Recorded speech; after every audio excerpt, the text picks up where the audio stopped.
আমাকে ক্ষমা করুন মহারাজ, আমি আমার দায়িত্ব ভুলিনি। আমি জানি ওরা সাপের চেয়েও বিষাক্ত, কিন্তু যখন দেখলাম আমার জন্মদাত্রী মা ছেঁড়া কাপড়ে আমার পায়ের কাছে পড়ে এক মুঠো ভাতের জন্য ভিক্ষে চাইছে, তখন আমি নিজেকে ঠিক রাখতে পারিনি মহারাজ। আমি সেনাপতিকে বলেছিলাম ওদের তাড়িয়ে দিতে, কিন্তু ওরা 3 দিন ধরে জঙ্গলের পচা ফল খেয়ে বেঁচে ছিল। ওদের ওই করুণ মুখ দেখে আমার রক্ত আমাকে বিশ্বাসঘাতকতা করলো মহারাজ। তুই চাইলে এই সেনাপতিকে দিয়ে আমার গলাটা কেটে ফেল, আমি আর এই খিদের জ্বালা সহ্য করতে পারছি না। 3 দিন ধরে ওই জঙ্গলে। চারু, তুই আজ যে সিদ্ধান্ত নিলি তাতে তোর বাবা প্রথমে একটু রাগ করলেও পরে বুঝতে পেরেছে তুই কত বড় কাজ করেছিস। রূপমঞ্জুরিকে তুই আমি আপনাদের কথা ফেলতেই পারি না। চারু ঠিকই বলেছিল, ও মধুপুরে গেলেও আপনারা আমাকে একা হতে দেবেন না। চারু তো আমাদের সবাইকে এক সুতো বেঁধে রেখে। রাতের বেলা হেমমধু রাজ্যের রাজপ্রাসাদ। হেমমধু রাজ্যের রাজপুত্র অরুণ নিজের কক্ষে খোলা জানালার কাছে দাঁড়িয়ে আছে। আকাশে গোল চাঁদ উঠেছে। চারু, এই চাঁদের আলো দেখতে পাচ্ছ তো? তুমি কি ওখানে শান্তিতে আছো? এই প্রথমবার তোমাকে ছাড়া একটা রাত কাটাতে হচ্ছে। আমার মনে হচ্ছে এই রাত যেন কোনো দিন শেষ হবে না। তুমি ছাড়া এই প্রাসাদের সব আলো আমার কাছে অন্ধকার মনে হচ্ছে। অন্যদিকে মধুপুর রাজ্যের চারুলতাও নিজের কক্ষের জানালার কাছে দাঁড়িয়ে আছে। আমি জানি রাজপুত্র, আপনি এখন এই ছাদের দিকে তাকিয়ে আমার কথা ভাবছেন। আপনি অকারণে খুব কষ্ট পাচ্ছেন, কিন্তু আপনি চিন্তা করবেন না। বিধাতা আমাদের যে নতুন জীবনের স্বপ্ন দেখিয়েছেন, আমি তার জন্য নিজেকে শক্ত রাখবো। রূপমঞ্জুরি আজ আমার পায়ের কাছে ভিখারি হয়ে এসেছে। আমাদের ভালোবাসার জয় সম্পূর্ণ হয়েছে রাজপুত্র। দুই রাজ্যের দুই প্রান্তে দাঁড়িয়ে থাকা দুটি হৃদয়ের এই গভীর প্রেমের নীরব কথোপকথনের মধ্য দিয়ে এক দীর্ঘ রাত পার হয়। মধুপুর রাজ্যের রাজপ্রাসাদের দরবার কক্ষ। সকালের আলোয় দরবার কক্ষ আলোকিত। মহারাজ মধুরাজা সিংহাসনে গম্ভীর মুখে বসে আছে। তার চোখে মুখে চাপা ক্ষোভ। চারুলতা এবং রানীলতা ধীর পায়ে দরবার কক্ষে প্রবেশ করলো। সেনাপতি রাজেশ এবং মন্ত্রী জেসমিন আগেই সেখানে মাথা নিচু করে দাঁড়িয়ে আছে। এসো চারুমা, আমি তোমার অপেক্ষাতেই বসে আছি। লতা আমাকে সব বলেছে। তুমি নাকি ওই বেঈমান রূপমঞ্জুরি আর মধুবালাকে তাড়িয়ে দিতে নিষেধ করেছো। তুমি কি জানো না ওরা সুযোগ পেলে আবার ছোবল মারবে? আমি সব জানি বাবা, ওরা এখন ছোবল মারার অবস্থায় নেই। ওদের বিষদাঁত অনেক আগেই ভেঙে গেছে। আমি চাই আপনি ওদের এই দরবার কক্ষে নিয়ে আসার আদেশ দিন। আমি ওদের সাথে সামনাসামনি কথা বলতে চাই। তুমি ওদের মুখ দর্শন করতে চাও চারু? যে রাক্ষসীরা তোমার জীবন শেষ করতে চেয়েছিল, যোগুমোড়লকে কষ্ট দিয়েছিল, তাদের মুখ দেখলে তো তোমার অনাগত সন্তানের অমঙ্গল হতে পারে। মহারাজ, আপনি অযথায় চারুকে ভয় দেখাচ্ছেন। চারু এখন এই দুই রাজ্যের যুবরানী। ওর মন অনেক শক্ত। ও যখন নিজে চাইছে ওদের সাথে কথা বলতে, তখন আপনি ওদের এখানে আনার ব্যবস্থা করুন। ঠিক আছে লতা, চারুর কথার উপর আমি কোনোদিন কিছু বলতে পারি না। রাজেশ, প্রহরীদের বলো ওই 3 ভিখারিকে এখনই দরবার কক্ষে নিয়ে আসতে। জি আজ্ঞা মহারাজ।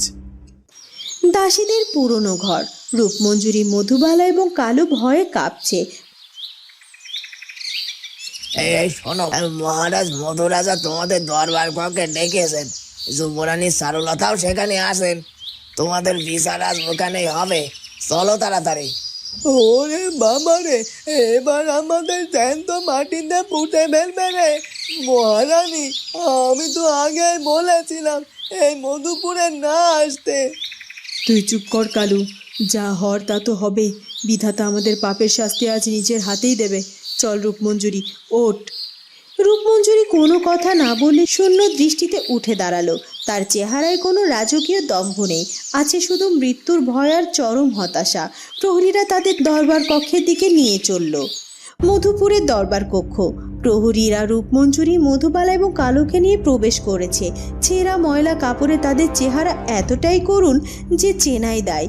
তারা তিনজনই চারুলতা এবং মধুরাজাকে দেখে মাটিতে বসে পড়ল। দরবার কক্ষে পিনপতন নীরবতা।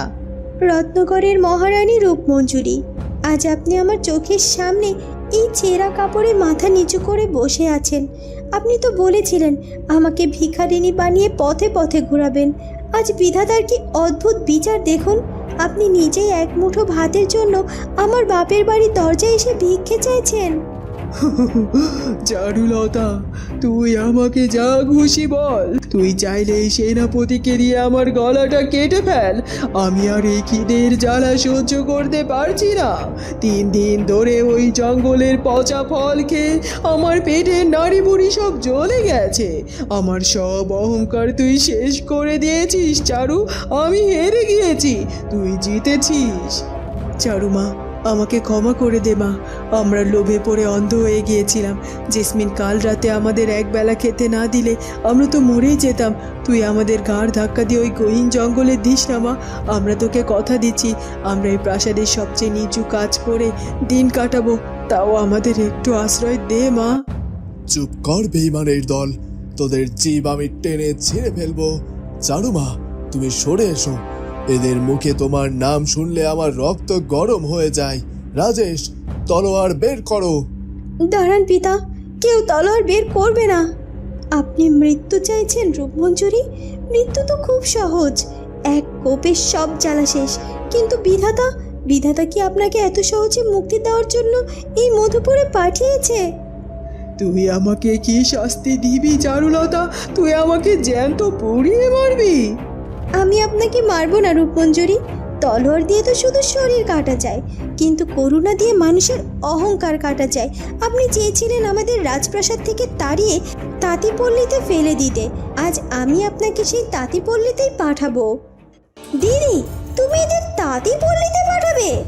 হ্যাঁ জেসমিন, আজ থেকে রত্নগরে কোনো মহারানী পৃথিবীতে নেই। আজ থেকে এরা শুধু 3 জন সাধারণ মানুষ। মধুপুরের একদম শেষ প্রান্তে যে তাঁতিপল্লী আছে সেখানে এদের একটা ছোট ঘর দেওয়া হবে। প্রতিদিন সকাল থেকে সন্ধ্যা পর্যন্ত এরা সেখানে সাধারণ তাঁতিদের মতো সুতো বুনবে, পরিশ্রম করবে। আর সেই পরিশ্রমের বিনিময়ে এরা দুবেলা সাধারণ ভাত আর ডাল খেতে পারবে। চারু, তুমি এদের শুধু সামান্য এই শাস্তিটুকু দিলে? এর চেয়ে বড় শাস্তি আর কি হতে পারে বাবা? যে মহারানী রূপমঞ্জুরি রত্নগরের বিশাল সিংহাসনে বসতেন, তিনি আজ থেকে ছেঁড়া কাপড় পরে মাটির ঘরে বসে সুতো কাটবেন, নিজের হাতে রোজগার করে খাবেন। বিনা পরিশ্রমে মধুপুরে এক দানা অন্নও জুটবে না। আপনাদের কি এই শাস্তি মঞ্জুর আছে রূপমঞ্জুরি? নাকি আপনাদের ওই গহীন জঙ্গলে ফিরে গিয়ে পচা ফল খেয়ে মরতে হবে? তাই হবে, কিন্তু তোর এই করুণা আমার কাছে মৃত্যুর চেয়েও বড় শাস্তি চারুলতা। তুই আমাকে এক থালা ভাত দিয়ে চিরকালের জন্য আমার দম্ভ শেষ করে দিলি। আমি তোর সব শর্ত মেনে নিলাম, আমি নিজের হাতে সুতো বুনবো, তবুও আমি ওই আর জঙ্গলে ফিরে যাব না। আমরা সব কাজ করব চারুমা, আমরা সারাদিন হাড় ভাঙা খাটুনি খাটবো।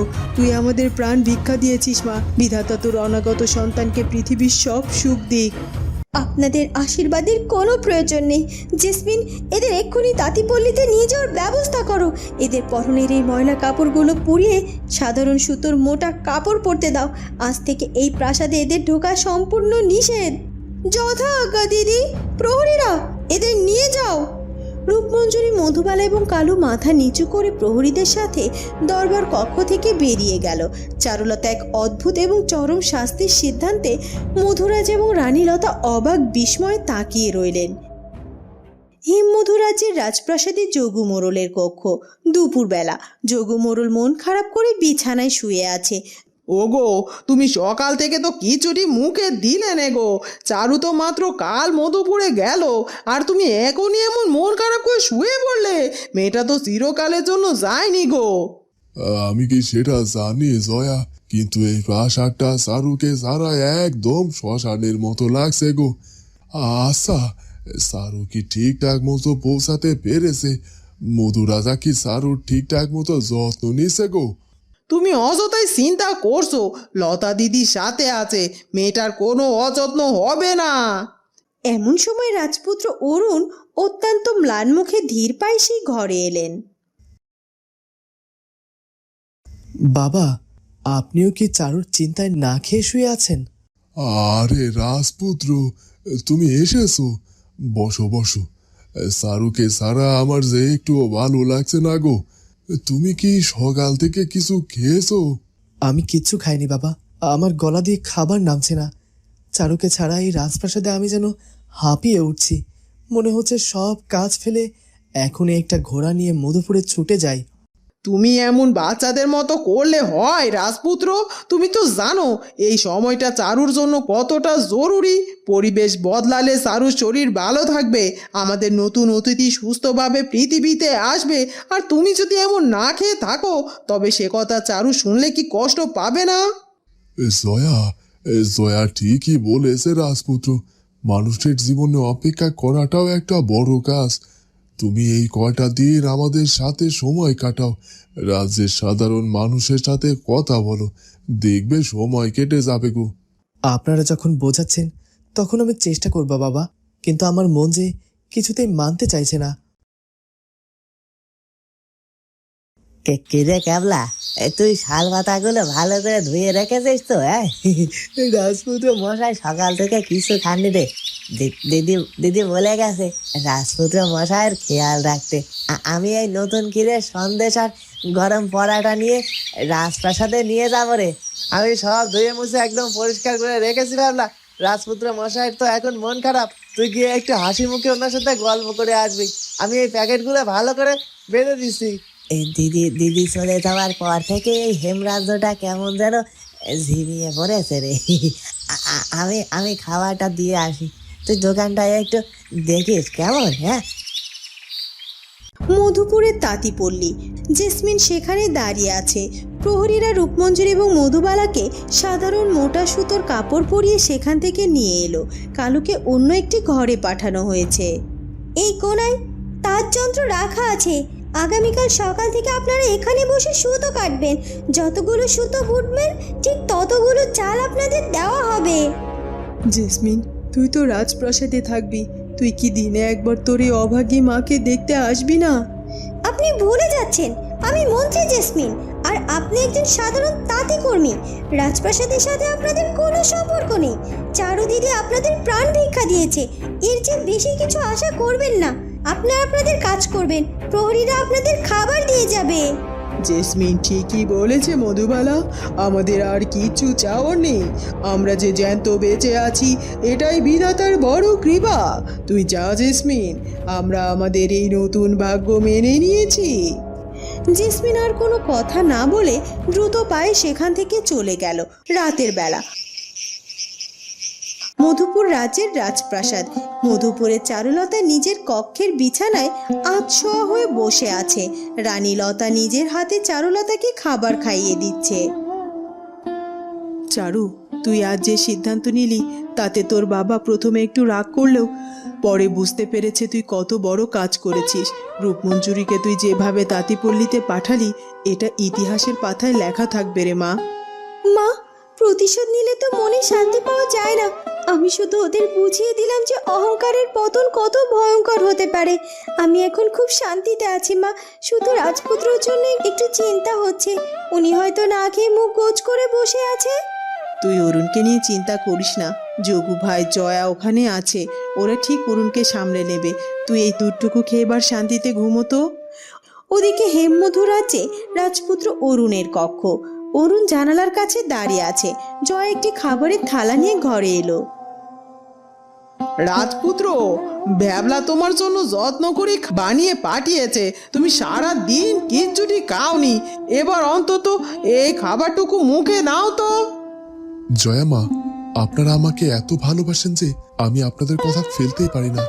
চারু ঠিকই বলেছিল, ও মধুপুরে গেলেও আপনারা আমাকে একা হতে দেবেন না। চারু তো আমাদের সবাইকে এক সুতো বেঁধে রেখে গেছে বাবা। তুমি খাবারটা খেয়ে নাও, বিধাতা আমাদের এই সুন্দর দিনগুলো খুব তাড়াতাড়ি আরো আনন্দময় করে তুলবেন। অরুণ ভ্যাবলার পাঠানো খাবার মুখে তুলে নিলেন। চারুলতাকে ছাড়ার এই প্রথম রাত কাটানোর কষ্টটা জয়া এবং যোগু মোড়লের স্নেহে কিছুটা হলেও লাঘব হলো। পরদিন সকাল। মধুপুর রাজ্যের শেষ প্রান্তে তাঁতিপল্লী।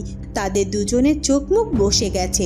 মোটার খসখসে সুতোয় ঘষায় একজন বয়স্ক মাসি তাদের কাজ দেখছেন। ও আমার আঙ্গুলগুলো যে জ্বলে যাচ্ছে।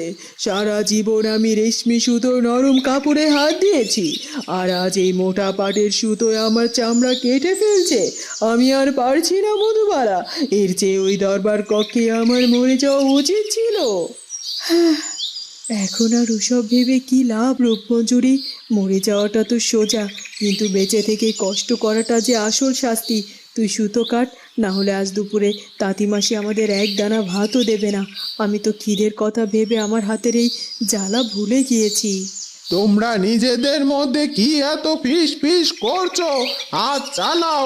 এটা রাজপ্রাসাদের আরামদায়ক কক্ষ নয়, এটা তাঁতিপল্লী। এখানে গাম না জড়ালে পেটের ভাত জোটে না।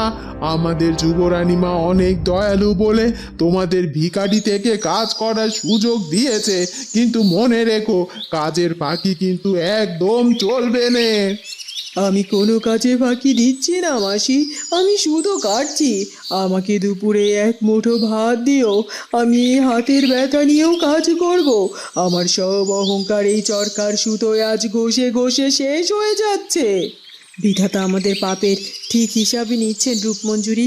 আমরা চারুকে ভিখারিনী বানাতে চেয়েছিলাম, আর আজ আমরা নিজেরাই তার দয়ায় বেঁচে আছি। তুই শুধু তোর কাজ করে যা।